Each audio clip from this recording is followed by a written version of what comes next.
Here we are, everybody. I'm Michael Waddell. We're live at the 2025 SHOT Show in Las Vegas, Nevada, and anybody and everybody that you ever thought might be around the hunting and shooting industry, they're here, all the manufacturers, and I'm sitting here with Brett Maffitt. He's a product designer and product manager with Benelli, and there's no way, you'd have to be under a rock to not know about Benelli. That's probably a fair statement. No doubt. I appreciate it. Well, I always appreciated what y'all did in shotguns because I've never been that great of a wing shot, and so my first shot never really mattered. It was typically a warning shot, so you guys in the product field do a good job of making sure the second, third shot come quickly. Yeah, we do what we can. Exactly. Yeah. Well, when did you get in, man? Oh, I don't know, what is today, Tuesday? Sunday afternoon at some point.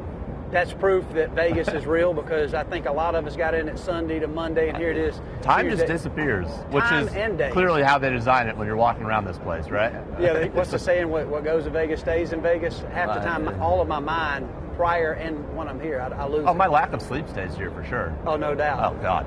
And we was talking about the unfairity. Here it is pretty early in the morning. Obviously, if you're watching this live Eastern time, you know, it's later in the morning. You guys might be eating lunch, but Brett and I just got in here. We ain't even had a cup of coffee, but we, obviously Brett and Benelli's been a big part of this show, a big part of what y'all, do with Outdoor Channel and Sportsman's Channel. And so a lot of people don't realize the work that it is to get moved into these shows. You know, it's especially for us with firearms, right? We've got 8 or 9 crates that show up every year.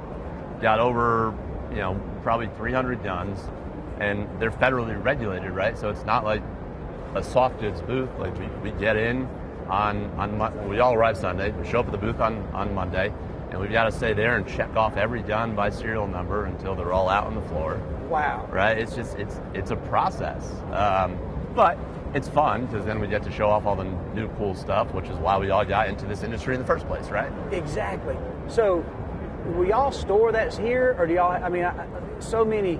If you come in and you get to go to the SHOT Show, the booths are unbelievable. Y'all's booth can rival any booth here as far as the theatrics when you walk in. But you're right. I mean, I get questioned all the time, like, how do you check a firearm when you're flying? But you guys have countless, every one of your models, a lot of times 2 or 3 of every model you have is on display. Yeah, we have a lot of guns, so they all, to be on the show floor, they can't have firing pins that work. Right, like the firing pin has to be removed. Okay. Well, they'll be removed if they can, but most of the firearms you have to have it there for the guns to function. Right. So we'll just cut it, and they have people that come around and they'll drop like dowels in the barrel and then pull the trigger, and if it pops, you got to cut it more, or you got to grind it down more, or something along those lines. Wow. In that case, so you walk around any of the firearm booths here, every single gun will have. This year it's a little red tag. Yeah.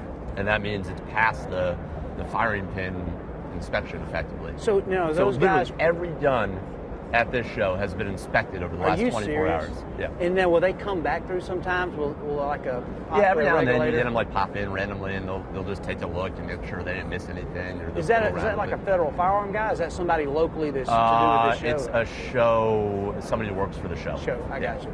That's crazy. So many times you don't think about that. I know it's a ton. I remember the first time I was at a show, I saw these guys in, short little guys in suit jackets walking around, like fiddling around. I'm like, what are they doing? Somebody's like, well, we have to, I'd been on the job 3 weeks, right? Yeah. They're like, well, we have to cut all the firing pins, they come through and they test every one, and you start to think about just the scope of that across this entire building, right? Like there's 2 giant convention halls filled with vendors, right, many of which are firearms vendors. So I don't even want to know how many tens of thousands of guns they've got to go through and inspect. I can't imagine. The day before the show opens. Right? They have a 24-hour period, effectively. Yes. And then once you get out of this building, I don't think you could walk the SHOT Show. I've been here since like 96, and I don't think I've ever had a chance to walk and just see, or not just visit. I'm talking about almost see all the booths this year. No, it would be, well, especially with us working. Yeah. Right? Like you've got appointments throughout the 4 days. So you at least for me,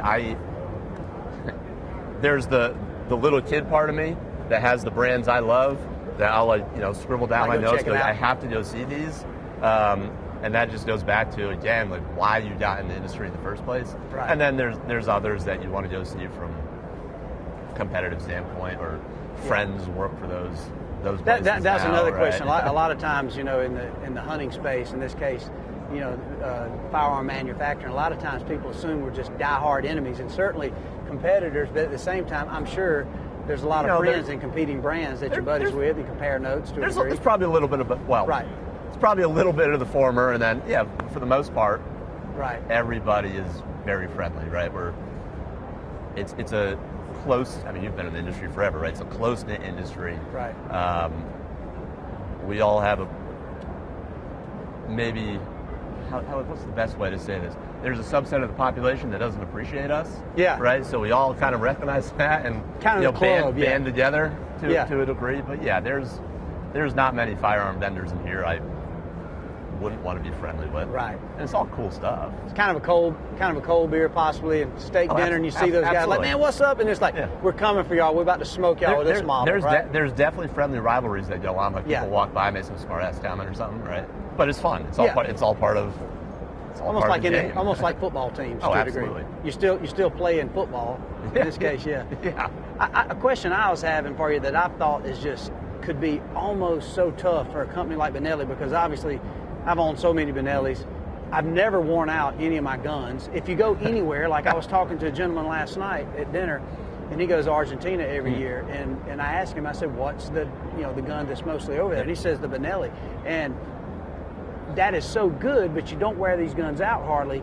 And then the other part of it, you being a part of product design, product manager, how in the world can you stay innovative when the product that was designed years ago is still so dominant as far as that inertia-driven and just the product itself? We have an absolutely world-class, top-notch research and development team, a team of engineers over at the plant in Italy, and we're always working hand in hand with them to find ways of improvement, even if they're smaller, and then they kind of turn themselves loose. They develop solutions. So I spend a lot of time on the road, right? I hunt a lot, especially wing shooting. Spend a lot of time with different, wing shooting hunters out in the field throughout the season. And so you picked up on themes of maybe this isn't perfect, but we could improve that. It's phenomenal, right? It's a Benelli, but it's not perfect, and that's where we're always striving to that next level, whether it seems like a minute detail or not. Right. But it could make your hunt that much better if you had it as part of the product. And there's also the guys who are over there working to develop solutions that I couldn't even conceptualize, right? So for instance, we've got this new advanced impact, we call it AI barrel technology. We soft launched it last year in sporting models, and this year we're doing a harder launch in hunting models. And what it is it's a complete redesign of the internal bore of a shotgun. Okay. All right. And it's literally based off of a formula that's patented. I got you. I have no idea how somebody came up with this. It's unbelievable.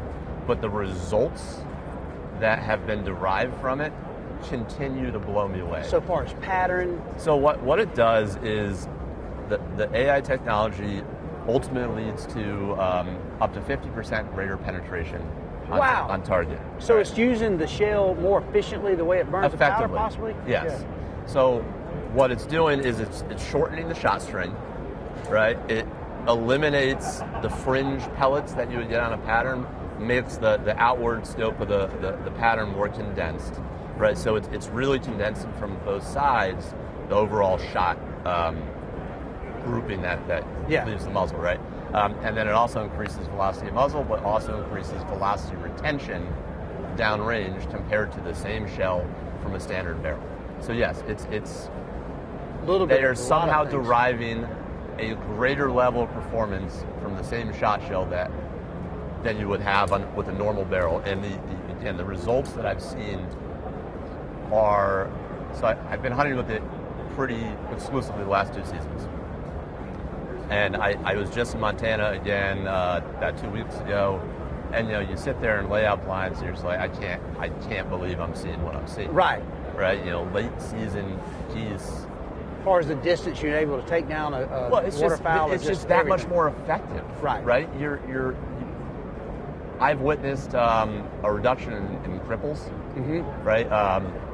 When you go to clean the birds, the first thing I noticed was actually how the shot, and we're talking steel shot, like we're not shooting tungsten. We're kind of turning steel, like, I don't want to have this be misconstrued, but like you're getting the effectiveness of lead 50 years ago with steel shot now. Like it's unbelievable. But what you're seeing is incredibly clean wound channels through the breast meat. You're not having pellets get hung up in the feathers. On the feather. They're not sitting, between the fat layer and the meat layer, right? They're passing cleanly through the breast meat and eviscerating the internals. And so you almost start to think about it like you would a cartridge with rifle hunting and what it's going to do to your harvest. And again, I've been doing this for shooting those guns for a year and a half, and it still is mind-boggling to me and just it's cool as hell. Does it transfer over? Because I had this debate the other day with a gentleman. We were talking about length of barrels, and his big thing was, hey, I like the longer barrels because those guns are more efficient. In my mind, I've always thought absolutely longer barrels seem to help me, at least, not being a really good wing shot. But in this case, a shorter barrel, as far as the powder burn and the efficiency, you're still going to get a little. So, or does that even make sense? I'm not. I get what you're saying. All right, so this is where I'm going to blow up your comment section with people arguing and telling me I don't know what I'm talking about. Right. But I'm going to say it anyways. Yeah.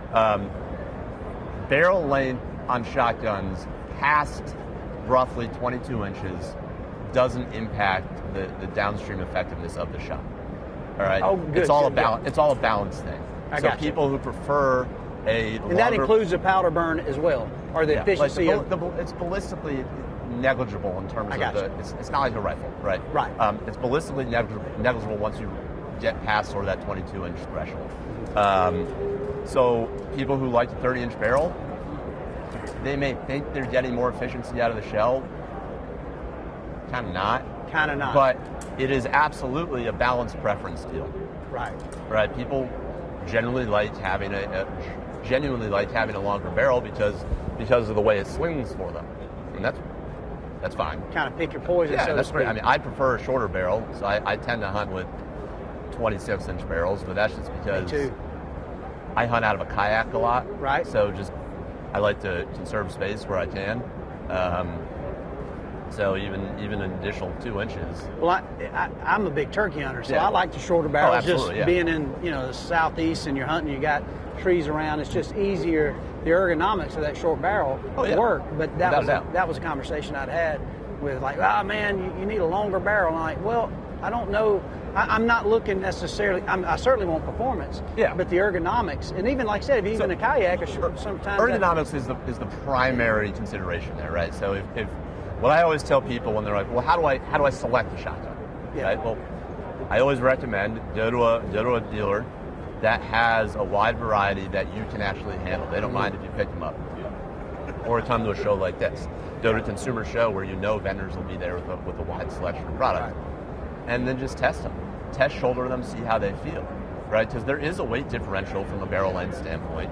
And it does matter on that swing in terms of the balance that you feel and how it works with your body. Yeah. So the number one best thing that you can do is handle the product before you purchase it, because then you're going to have a better bead, no pun intended, on what feels the best to you and your body's unique contour. Right? So it really is all about that ergonomic feel and what works and what doesn't. So speaking of that, if you were, and obviously when you walk by Benelli, there's a plethora of models, and it's almost overwhelming. If you were telling somebody, especially a new shotgun buyer, and maybe they're not familiar with the Benelli product, which is very unlikely because everybody, I love Benelli, always had good experiences with them. But what's your favorite model? Like, you're a hunter too. You're not just a product guy. You're also a hunter. Do you have one? Like for me, I love that M1. I mean, it's like, dude, how do you make anything better than a 26-inch barrel to go dove hunting and/or turkey hunting with? But that's just me. At my core, I'm an over/under guy. Yeah. I grew up upland hunting with my dad. That's how I developed an interest in all of this, right? And there's there's nothing more rewarding to me than seeing an upland dog work the field. I can't get enough of it. Right. I could never shoot another pheasant or quail or whatever the rest of my life, and I could still go walk the fields all day long just because it's just seared into my being, just the joy of watching the dogs work. Right. But because of that history and how I grew up, I love over-unders. A 20 gauge over-under, that's my jam. Now, as I've evolved into more of a waterfowl hunter over the course of growing up and getting more into just the sport, I love the 20 gauge SB3. We launched it I think 3 years ago, actually 4 years ago at this point, and it's a hell of a gun. It feels great to me. A nice 26-inch barrel on that 20 gauge. It fits me perfectly. And I don't know why I'd want anything else, except for the AI barrel. We've got some. That's awesome, man. I want to check that out. We've got some new ones of those in 20 gauge this year, and I want to go check that out. Is it online? Can you go? Y'all got some history of that? Can you read about it on y'all's website? We do. We've got some technology briefs, rundowns on the internet, on our website, BenelliUSA.com. I want to swing by there and check and then we have out. a number of models over in the booth. But it's, again, after seeing how it performed the last two seasons, man, I could not be more sold. So outside of just the fun of the SHOT Show, you rolling a little dice, you playing blackjack, or you just don't do none of that stuff? I'm just hanging out with buddies. Or is it incriminating that? No. Yeah, we got to be careful. We got to be careful here. It's live. We're just working hard. Well, I don't think my wife's going to be watching this, so I'm safe there. Yes. But I don't gamble. I don't know why. It's never really appealed to me. I like having my money safely tucked in my bank account. That's good. Not on the. We're safe to say I do gamble a little bit, and the gamble's always I just lose, so I kind of don't do it much at all anymore. But no, I'll it's the great thing about the show. It's the great thing about being here is you've developed all these friendships over the years throughout your tenure of being in the industry, and all of us live different places around the country, so I love when everybody filters in, and the next few days I'll get to go hang out with buddies who might live in Montana or Alabama or anywhere in between, and we'll just go do it up and have a good time. That's right. And drink a lot of caffeine the next day. That's good, man. Good to chat with you, Brett. Yeah, it was a pleasure. Good Thanks to see for you, having man. me. Hey, glad you came on, man. There it is live, baby. We're going to get you going here in a little bit soon. We'll have another one up and rolling.